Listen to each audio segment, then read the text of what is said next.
નમસ્કાર દર્શક મિત્રો, બી ન્યૂઝમાં આપ સૌનું હાર્દિક સ્વાગત છે. ચાલો નિર્ણાયક સમાચાર. શહેરના હાદાનગરની સ્નેહમિલન સોસાયટીમાં આજે બીજા દિવસે પણ દબાણ હટાવવાની કાર્યવાહી કરતું મહાનગરપાલિકા અને કાચા પાકા દબાણોનો સફાયો કરતું મહાનગરપાલિકા દ્વારા ગઈકાલે શહેરના હાદાનગર વિસ્તારમાં આવેલી શિવશક્તિ સોસાયટીમાં કાચા પાકા દબાણો હટાવ્યા બાદ આજે બીજા દિવસે પણ હાદાનગરની સ્નેહમિલન સોસાયટીમાં ત્રાટકી દિવાલો, ઓરડી તેમજ દાદર અને કેબિનો સહિતના દબાણો હટાવી જાહેર રોડને ખુલ્લો કરવાની કાર્યવાહી હાથ ધરી હતી.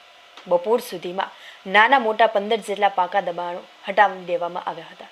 મહાનગરપાલિકા દ્વારા શહેરને દબાણ મુક્ત કરવા માટેના હાથ ધરેલા અભિયાનમાં આજે પણ હાદાનગર વિસ્તારમાં થયેલા દબાણો પર તવાઈ બોલાવાઈ હતી.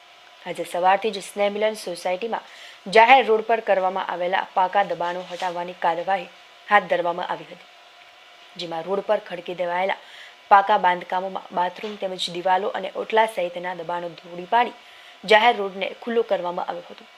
મહાનગરપાલિકાની દબાણ હટાવ સેલની ટીમ દ્વારા સ્નેહમિલન સોસાયટીમાં પાકા દબાણો ઉપરાંત કેબિનો અને લારી ગલ્લા સહિતના 68 દબાણો પણ હટાવી દઈ માલ સામાન જપ્ત કર્યો હતો. દરમિયાન સવારે હાથ ધરાયેલી કાર્યવાહીમાં 15 જેટલા પાકા દબાણો તોડી પડાયા હતા.